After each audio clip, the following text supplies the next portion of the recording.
kepada keluarganya. Tidak banyak yang disampaikan, dan memang kalau pesan dari kuasa hukum adalah agar kami juga menghargai privasi maupun juga apa yang sudah dilalui, sehingga tidak banyak pertanyaan yang bisa kami lontarkan kepada Ibu Putri. Itu yang setidaknya sudah disampaikan, tapi kalau misalnya dijawab lagi, tadi dielaborasi lagi oleh kuasa hukum, yang akan dilakukan ke depannya ini juga masih akan melihat terlebih dahulu bagaimana kondisi dari Ibu Putri dan juga kondisi keluarganya. Terkait juga tadi kami sempat tanyakan bagaimana status dari Irjen Pol Verdi Sambo yang ditahan ataupun juga ditempatkan di tempat khusus di Makobrimob pada hari ini.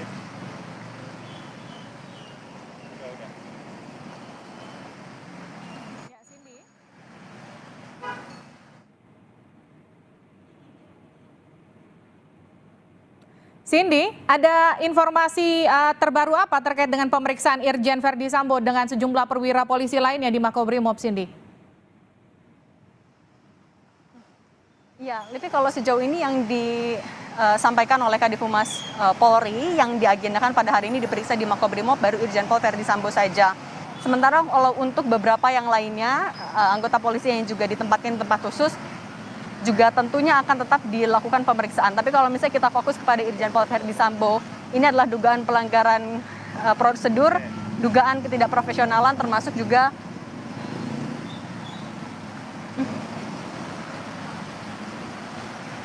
ya, Cindy.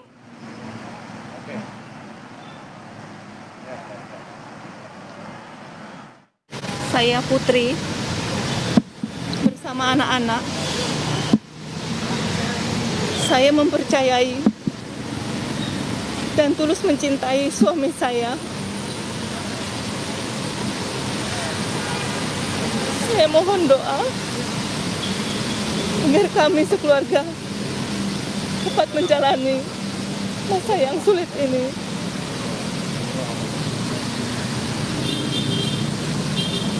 Dan saya ikhlas memaafkan segala perbuatan yang kami dan keluarga alami.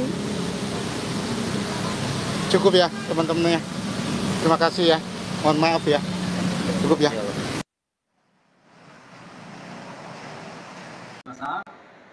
Pada malam hari ini saya Dioli Payumara dan bersama rekan pengacara Bapak Burhanuddin Muhammad Burhanuddin. Kami adalah pengacara baru dari dari Richard Eliezer Pudihang Lumiu, atau lebih lengkapnya biasa dipanggil singkatannya adalah Baradae, selaku tersangka dalam perkara tindak pidana dengan sengaja merampas, menghilangkan nyawa orang lain karena pembunuhan sebagaimana dimaksud dalam pasal 338 KUHP junto pasal 56 KUHP sesuai dengan laporan polisi nomor LPB 0386-72022 SPKT Barskrim Polri tanggal 18 Juli 2022 atas nama pelapor Kamarudin Simanjuntak, sarjana hukum. Jadi kami adalah kuasa hukum baru karena kuasa hukum yang sebelumnya yaitu Bapak Andreas sudah mengajukan surat pengunduran diri yang disampaikan ke Barskrim Mabes Polri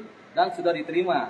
Dan oleh karena untuk kepentingan pro justisia dan penyidikan perkara ini supaya cepat berjalan, tentunya Barskrim tidak mau ada yang namanya cacat formil dalam melaksanakan penyidikan.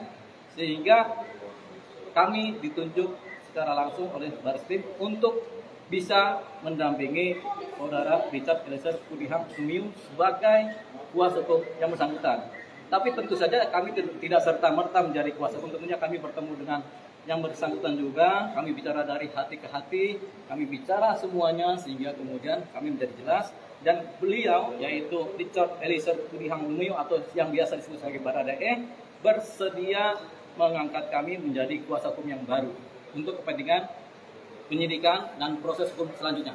Pak, Bapak tahu nggak alasan pengacara yang sebelumnya ini mengundurkan diri apa? Teka-teki. Kami nggak tahu namanya orang mengundurkan diri, tapi secara tertulis ada disebutkan alasan-alasan, tentunya ada dalam risalah suratnya pengunduran diri, tapi kami tidak dapat itu. Pak, kan pertama kali kan sudah bertemu berarti dengan Baradae. Bertemu langsung, Pak? Bertemu langsung. Kapan? Barusan dari jam 1 siang sampai tadi kami. Kondisinya seperti apa? Kondisinya seperti apa, Pak? Apa aja yang dibahas, Pak? Kami bertemu secara tentunya antara klien, jadi bertemu kami langsung adakan bicara-bicara yang sedang barisin, kemudian kami mengajukan diri sebagai kuasa dan beliau menerima dengan baik dan bersedia sehingga dibutuhkan surat kuasa per hari ini tanggal 6 Agustus 2022. Nah, dalam posisi beliau pertama kali tadi, beliau kemudian mulai cerita-cerita sesuatu yang membuat beliau tidak nyaman selama ini dalam pengalaman beliau menghadapi perkara yang menimpa dia. Sehingga dia banyak cerita dan kami memang minta supaya bicara dari hati ke hati, terus terang apa adanya, dan dia cerita secara lengkap apa yang terjadi yang dia alami. Yang dia alami, dia cerita lengkap sehingga kami berpandangan apa yang dia alami adalah suatu keadaan kunci yang bisa menjadi titik terang dari perkara ini. Salah satunya adalah apa yang dialami oleh dia tadi. Nah, tentunya kita melihat ini dalam kacamata konteks hukum, ini penting untuk dilindungi sebagai saksi kunci. Walaupun dia tersangka, tapi penting dilindungi sebagai saksi kunci sehingga kami bersepakat, saya, Pak Burhanuddin dan dengan Baradae, ya sudah kita ajukan diri yang bersangkutan sebagai justice kolaborator. Kita memohonkan itu dan kita juga meminta perlindungan hukum kepada lembaga perlindungan saksi dan korban. Kami akan segera mengajukan hari Senin pagi atau paling lambat Senin pagi, akan besok hari Minggu kan. Jadi kami akan upayakan. Apa Pak contoh omongan hati ke hati itu Pak, bentuknya? Hati ke apa yang hati. dibahas? Apa yang dibahas oleh Nah, Baradae? yang dibahas nggak nyaman, yang dimaksud tadi nggak nyaman itu apa? Nggak nyaman itu ya selama ini kan dia memang nggak nyaman karena merasa tertekan ya, kangen batin kan. Tapi kita buka supaya jangan tertekan lah. Dia apa adanya, ya nasib adalah nasib kan. Tapi dia bercerita supaya ini menjadi terang-terang dan dia setuju. Keadaannya sehat atau ada luka-luka gitu Pak? Sampai saat ini yang bersangkutan adalah sehat walafiat sehingga bisa berbicara dengan senang dan menyenangkan. Dia sekarang sudah tidak tertekan, ada rasa plong dalam dirinya. Cuman materi yang disampaikan oleh yang bersangkutan tentunya adalah materi pro justisia. Sehingga ini adalah kepentingan penyidikan. Kami tidak berani dan tidak berhak menyampaikan ini karena ini adalah wilayah penyidikan kepolisian. Tapi dia mengakui Pak untuk menembak itu Pak. Kami tidak akan menjawab itu. Tapi dia bersedia jadi justice kolaborator. Dia bersedia. Pak, terkait Baradae yang mengatakan dia ini bukan pelaku utama itu seperti apa Pak? Apa dijelaskan sempat diceritakan? Dia ada cerita-cerita itu tapi tidak akan kami jawab. Karena kepentingan penyidikan, karena ini nanti akan berkembang. Lantas pengakuan yang dari hati ke hati itu apa Pak contohnya? Ada di dalam kami, nggak ada contohnya juga, karena ini kondisi dia. Jadi gini, ada hal-hal di mana klien itu menceritakan apa adanya kepada kami, tapi kami tidak boleh menceritakan kepada publik. Karena kami juga penting buat keamanan dari yang bersangkutan, buat kepentingan juga nanti di persidangan. Apakah itu termasuk tentang blok 17 itu yang terregistrasi bukan atas nama? Tidak akan dijawab, karena wilayah penyidikan. Baradae ungkap bahwa keterlibatan Pak Sambo.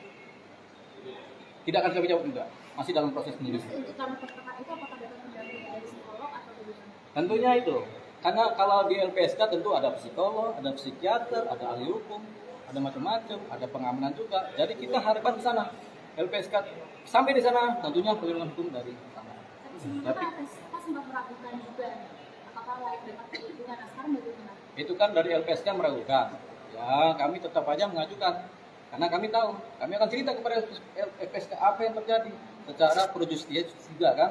Sehingga nanti pasti dia nggak ada begitu lagi.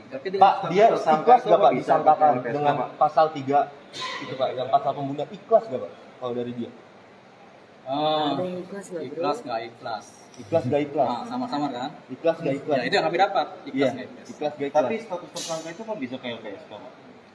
Begini, kadang-kadang satu persoalan adalah dia sebagai tersangka, tapi persoalan lain dia adalah sebagai saksi terhadap suatu keadaan hukum pidana yang lain. Ini kan nggak cuma satu persoalan hukum pidana, persoalan hukum kriminal ya, atau persoalan pasal ya. Ada banyak sekali pasal di sekitar ini. Ada pasal utama, ada pasal penyerta, ada pasal kiri kanan pendamping depan belakang. Di laporan yang di Polres Jaksel itu Pak, itu termasuk juga akan ada itu laporan yang disebutkan ada tipe A Pak yang dilaporkan. Begini, kita jelaskan ya formal dulu. Laporan tipe B adalah laporan yang disampaikan oleh masyarakat. Laporan tipe A adalah temuan dari Polres Selatan atau dari kepolisian. Kami belum sampai ke sana. Belum sampai ke sana. Yang disebutkan bahwa Baradae itu adalah korban. Belum sampai ke sana. Kami baru bicara dari hati ke hati selama 7-8 jam kami melakukan interview komunikasi supaya dia juga nyaman dengan kami juga nyaman dengan dia. Kami berani membela dia karena kami tahu mungkin dia menceritakan apa adanya. Tapi berkehendak jadi justice kolaborator gitu ya? Berkehendak. Apa yang mendorong gitu? Ya mungkin dia juga nggak mau juga dia sendiri bersalah. Dia juga nggak mau juga nanti dia dipersangkakan macam-macam. Jadi ya sudahlah, dia juga tahu semuanya kan. Paling tidak dia banyak tahu. Dalam posisi banyak tahu, ya dia minta perlindungan lah supaya dia bisa cerita enak. Sebagai pembelaan juga. Tentu sebagai pembelaan diri. Intinya juga gini, kalau justice kolaborator